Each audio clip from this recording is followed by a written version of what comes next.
right, good morning. Good morning. Thanks for joining us again on Healing at the Speed of Light. My name is Dr. Jason Roundtree. I'm a chiropractor and certified medical laser safety officer, and I'm joined by Christy, who is my frequent co-host, essentially, here for the podcast. Christy is a certified laser tech and has been doing the online content development for our doctors for a long time. Today, we're talking specifically about something that we get asked about all the time. Patients are asking about full body light therapy or light panels or beds or whatever quite frequently. Well, we know laser therapy works, so why not just do the whole body? Yeah. You know, it does make sense, but when you get down to it, you're going to tell us why it's maybe not the best. And I don't know. Maybe we've got some new studies coming out. This is a new study. I'll go ahead and give you the title of the study right off. And if you're new to the podcast, essentially what we do is we take a study, one of these big scientific papers that you definitely love reading through, I'm sure, and we break it down in a way that makes sense and with some brevity and bring some lessons out of it that the average person can benefit from. That's the goal here. Right. So the study we're looking at today is titled The Effects of Whole Body Photobiomodulation Light Bed Therapy on Creatine Kinase and Salivary Interleukin 6 in a Sample of Trained Males, a Randomized Crossover Study. Now that's a very interesting and intriguing title. Yes. So I'm anxious to hear what we have found. Yes. So let's talk a little bit first before we really get into some of these quotes here. Red light therapy has been getting a lot more attention. Infrared therapy, infrared saunas. There's all these different things out there that you've probably heard about or seen ads for online. And you have to ask, does any of this actually work? For most people, the idea that light can create changes in the body that can be beneficial is already a stretch. Mm-hmm. But now you're seeing, stuff on Amazon for $20, laser therapy or whatever, and you have to think, is there anything really behind this, or is it all just a bunch of snake oil? Well, you wonder. Right. You do wonder. Yeah, and you should. So, mm-hmm.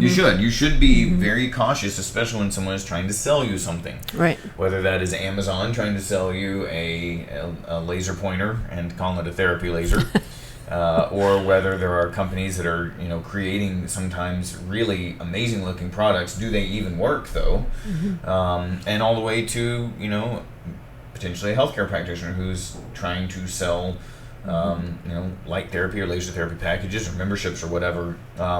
You have to want to know, is there a benefit, or is it a waste of time? Is it a waste of money? Right. Because it can look good, but you got to get down into it and really see. Yeah. So. Yeah. And that's why we like to go to the science here. Mm-hmm. We have thousands of studies have been published on what is now called photobiomodulation or light therapy. Mm-hmm. And so going back to the research is a heck of a lot better than just shouting about what we want to promote. Mm-hmm. So the reason that we promote laser therapy in particular, especially when done by a clinician who's been trained in it, is that it can be incredibly beneficial and completely worth the cost. But what about all these kind of different aspects of light therapy, laser therapy, and so forth? That's what we're getting into today. So panels, beds, handheld pieces, there's all kinds of different things. I've got some pictures. You've probably seen pictures like this before. Handheld units a lot of times look something like this. Mm-hmm. They're small. They can be applied to kind of targeted areas. We know this kind of treatment quite well, really, because this is what we do with our doctors that are trained in laser therapy, is targeted application of very powerful light that helps to stimulate pain reduction and healing, and has even been shown to help heal rotator cuff tears, physically actually grows that muscle back, from there all the way through growing back damaged nerves. And we know that targeted laser therapy can work for quite well. Yes. There's one quote I will bring you here from this study where they talk about the mechanisms a little bit. They say that underlying theory of photobiomodulation therapy or red light therapy or whatever, all these different terms you've heard. Cold laser therapy is another one that's still sticking around. Right. the underlying theory is that this light, this red and infrared energy, is absorbed by the subcellular chromophores of the mitochondria. And a chromophore, don't get tangled up on that. Chromophore is just a word that means a light-absorbing molecule, right? Black shirts are more light-absorbing than white shirts. That's kind of the thing we're referring to. Inside the powerhouse of the cell, the mitochondria, there are little light-absorbing molecules that can actually absorb this particular kind of light, and that results in cytochrome C oxidase being triggered, which accelerates ATP synthesis, which is basically energy production in the cell. And that increases the proliferation of myoregulatory factors, which is muscle regulatory. Myo means muscle. Such as myogenin and MRF4, which are integral to the formation of mature muscle fibers and muscle repair process. So in athletes in particular, because this study is about athletes, they say muscle protection effects of photobiomodulation therapy involve reducing the inflammation from exercise-induced muscle damage and preconditioning the muscle before exercise. So there's a couple ideas there. You can use this light to help stimulate the biology of the cell. That's why it's photobiomodulation. But you can hopefully, the idea is you can stimulate a protective effect by using it pre-exercise as well. So, interesting ideas here. These aren't things that have been proven out in other studies, that we know these things do happen. Right. So then everybody's question, and you've heard this one from patients over and over, oh, I wish you could just put me in a laser tunnel. Yes. Yeah. So I've said it too. We all say it because we know. But yeah. Anyway. Yeah. Well, it's a nice idea. Like you said in the intro, is. The idea of just being able to do this everywhere sounds really good. So there have been a number of products developed for this. You'll see things like panels that are designed to expose very large portions of the body. And from that all the way up to beds, really, like full-on beds, like this one right here. This one is the NovoThor full-body light bed. It looks like a tanning bed. It does. Yeah. It does. But instead of the UV light, which can be damaging, right, this is completely safe red and infrared light. And their idea here is that by using this full-body approach, you not only get the effects that you would get through targeted approach, but you get it everywhere, right? So we have to see, does that really work out? In this study, they actually say, if I can get my quote, they actually say that typically the conventional method is the use of a handheld device. And that handheld device, is something like this, right? Where you apply it to a very targeted area. So they say that is designed to treat localized muscle tissue for these athletic kind of applications. They also go on to say that, as expected, larger devices, such as whole body light beds like this one, have minimal research due to their cost. Because this is I don't remember exactly how much NovoThor is. It's like $80,000-$90,000, I think. But they say in here it's between $60,000 and $130,000. They are assumed to be advantageous by treating more target tissue in a shorter amount of time. And you wonder how. That's my big question. Yeah. How does that work? Because we, I've been trained that it's targeted areas. So how would a whole body system really work, and how effective would it be? Well, there's a reason that you were trained to do targeted treatments rather than whole body treatments. So there's a limit. One of the large mechanisms of how photobiomodulation works is by increasing blood flow. Now, you only have so much blood in your body. You only have so much to go around. Yes, you can divert some to other areas. Let's say you eat a really big meal. A lot of your blood flow goes to the stomach. Yep, and then you feel sleepy and tired because your blood flow is taken there, right? When you apply light therapy to a localized area, like this, that draws blood flow to that area from other places. Right. You can only do so much of that before your body doesn't have more blood to send there. And does it make you tired? Yes. Yeah, it does can. make you tired. It can. It really can. It can, because just like after eating a big meal, you're taking blood and shoving it into this other area, and that's magnificent for healing a targeted area. But can you do that to the entire body and have benefit? Your training says no. My training says no. Yes. So let's see. Let's see what the says. study says. I'm not going to refute research, but you can always question it. Right? So. Yes. Well, and maybe it's not even the research that we have to refute. Maybe it's just the ideas. Maybe it's just the promotions of some of these manufacturers. But in this study, they took 12 trained athletes, males, and they treated them with photobiomodulation both before and after really intense exercise sessions. And they did this in a crossover format. I'll bring this up. This may not make a lot of sense. But in this format, the one group started with photobiomodulation treatment in that first week. The second group did photobiomodulation in the second week. So both groups did get this light therapy treatment.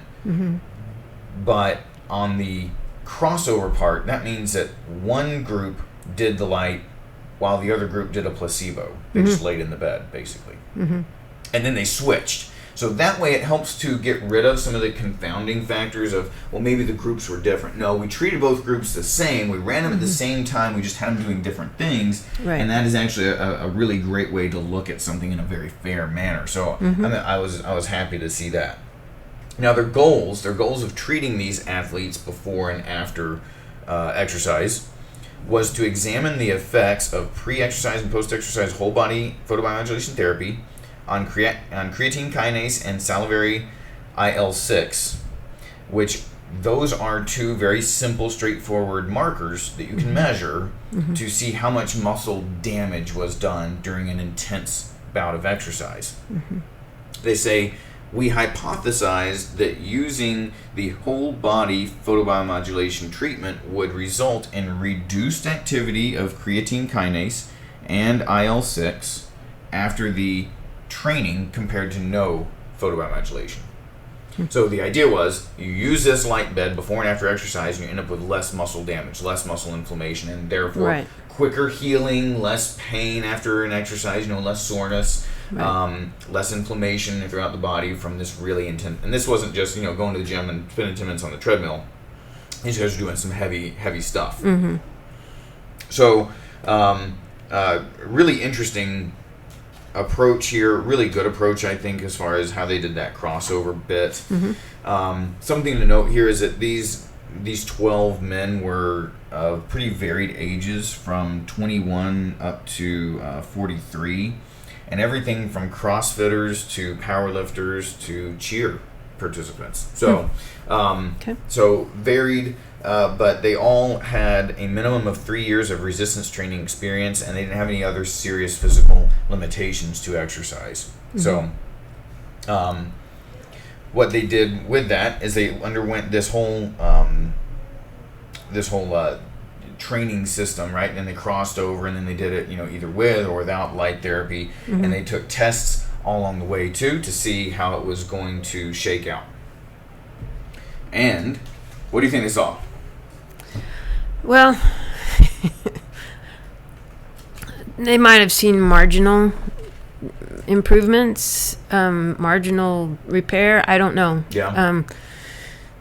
Again, my brain is going back to what I know, and yes, before and after exercise laser therapy treatments work. Yes, they work very well, but it's targeted to the specific muscle group or area that you're working, not the entire body. So I'm really interested to see what they found. So they found very little. So with interleukin 6, there was essentially no change between the control group and the light therapy group.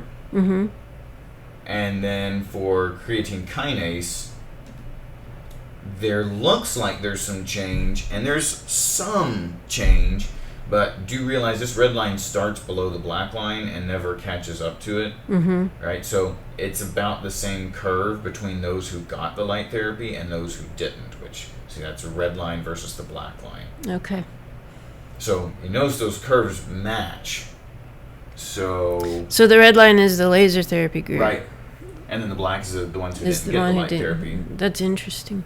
And so a little bit of difference between the two groups, but essentially no real measurable significant difference. Now, we should mention that we're looking at images from the study. Yes, and we will link the study in the podcast notes for those who are not watching the video.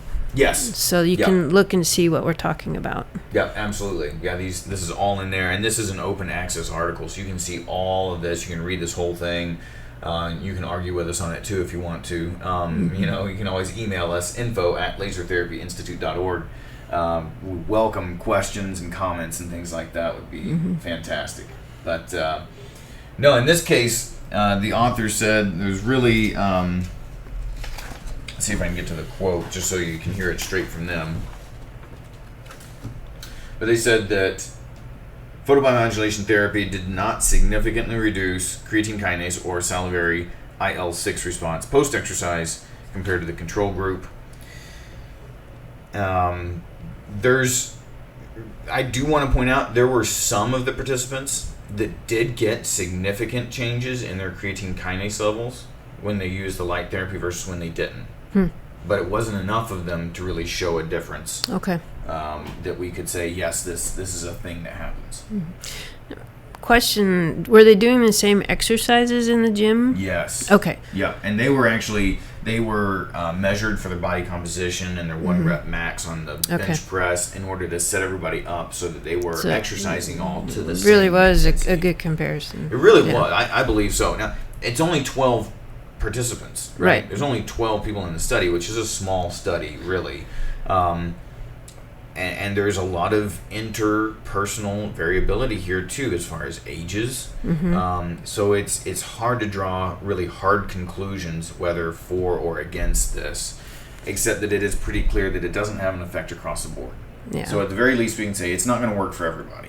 It might help some people. And we know from what we do in clinic that people respond differently to the same injury, if you will, or condition.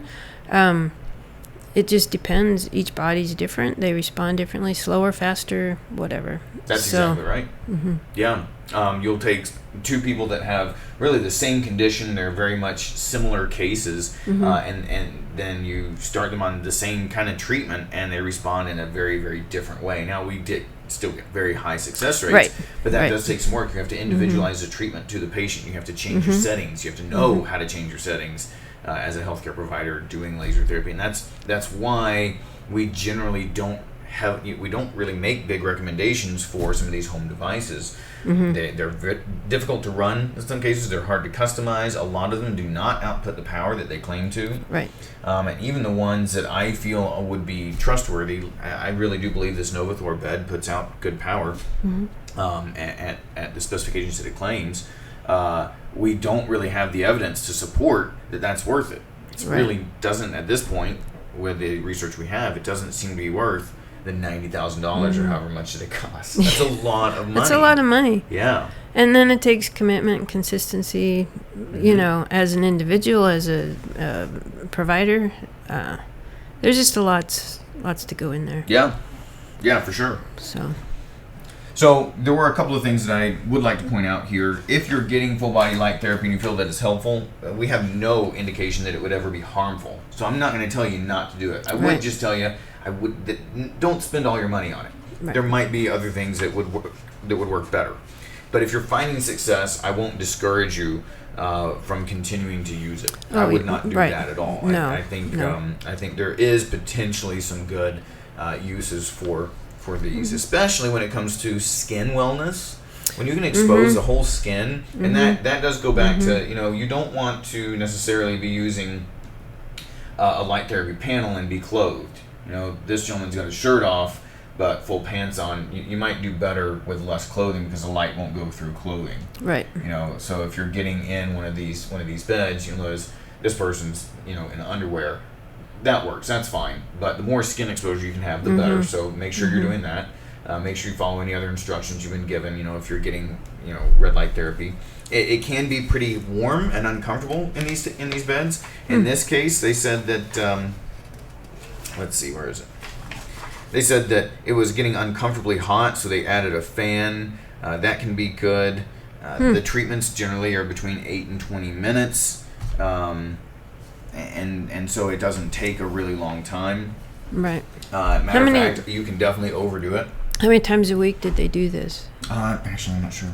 Okay. Because they were doing it before and after the exercise levels. I believe they just did the once a week. Okay. And then they had a little bit of active recovery time after that. We don't really have guidelines here as far as like how often to use it, when to use it, why to use it even. Right. And there are problems with large doses, so you can't just be in this thing forever. And in this particular study, they say that each session delivered 473,000 joules. Oh my goodness. Which is a lot. That's a lot. I mean, we'll put 5,000 joules into a low back. Sure, that's fine. Targeted that's area. 5,000 in targeted area, Yeah. But 473,000 joules is a lot of energy. That is. And they do say that this is not in accordance with recommendations, which recommend 60 to 300 joules for large muscle groups and 20 to 60 joules for small muscle groups. That's quite a bit less. They say that the large size of this total energy, the 473,000 joules, is a consequence of doing this whole body. We do recognize that this dose is beyond the suggested therapeutic window. We believe it might contribute to our lack of positive findings. So, that's good that they pointed that out. Yeah. The problem is you're exposing such a large area that if you just turn the time down, then you're not getting enough light. Right. But if you do more time, then you're getting too much light. See, and that was done twice, so you double that 400 and whatever thousand joules, and you're. Well, just in one session, it was 473,000. Right. And then, but yes, But and then you're doing it again a week later or a few days later. Right. Yeah, Right. it's a lot of energy. It's a lot of into energy to the body. Another problem is just like with panels, these beds don't allow for contact onto the skin like you'd get with a handheld unit, right? So this gets pretty much right on the skin, whereas this one, that standoff, that allows for a lot of reflection, which means you don't get much penetration through the skin. Well, and diffusion, dispersion, it just doesn't get there. Right. Yeah, it doesn't make it really deep into the body where you'd want it, into those muscles. Right. They say that this whole body bed method does not allow for direct contact with the skin, which is not in accordance with the recommendations. This limitation is applicable to handheld devices when the practitioner is able to place the therapeutic device directly over the target tissue, but that can't be used with a whole body device, as the top of the bed at least is several inches above the subject. Even with the NovoThor, you might lay flat on the bottom and get some direct kind of light into the back of the body, but certainly this big air gap here is going to minimize. You just time it and flip. Yeah. Well, that's the idea. There's another therapy kind of bed out there that's just the bottom. You lay on one side and then you flip over, right?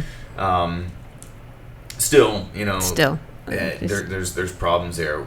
We know that when you have light shining at an angle where it's not really straight onto the body, that you can end up with a lot of loss. I mean, just look how much glow is around here. That's all wasted light. Right. Any light that you see is not going into the body and doing its job. Right. So even if you've got a really powerful unit like the NovoThor bed, if you're losing a lot of light, that means it's not going where it's supposed to, so it's not doing the body any good if it's bouncing around the room, if it's reflecting off the skin because it's coming in at an angle. That's another benefit to having a handheld being able to be right on the skin. Well, it won't show my picture. There it is. But being able to be right on the skin, you have very little light loss, so more of it's going to go in. And this gets magnified when you start talking about, in this case, this is an LED unit.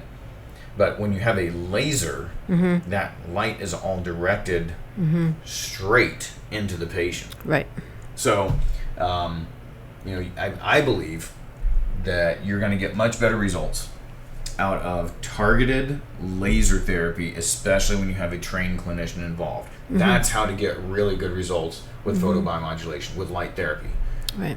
I think your ability to benefit is a lot more questionable when it comes to these light beds, these light panels. Not only are the specifications often wrong, and they're not putting out much for light, but also they're expensive in many cases. Amazingly so. Yeah. I mean, therapeutic devices can be, spendy. I mean, not common items in the household. That's why you go to a provider who's trained and knows how to use it. But they're not as expensive as a bed. Yeah. So, and more effective. And that's what we're going for, right? Yeah. Yeah. In my training, it's more effective. So. Yeah. And that replicates what we see in clinic, too. Yes. So if you have questions on this, if you'd like to give us some feedback, if you disagree, if you agree, let us know. Let us know what your experiences are. You're certainly welcome to email us at any point, info@lasertherapyinstitute.org. If you are looking for effective photobiomodulation care, good, effective laser therapy, go to our website, lasertherapyinstitute.org. There's a clinic locator there. You can see if we have a clinic near you. If you can't find one near you, again, shoot us an email. We'll try and find someone near you with at least the right equipment and try and point you in the right direction. Yes. Awesome. Thank you. You're welcome. Thank you. Talk to you in a couple weeks. Subscribe to this weekly podcast for more great information. Find a certified laser therapy clinic near you at lasertherapyinstitute.org. If you're a healthcare provider, check out our practitioner-focused Laser Therapy Institute podcast. Thanks for listening.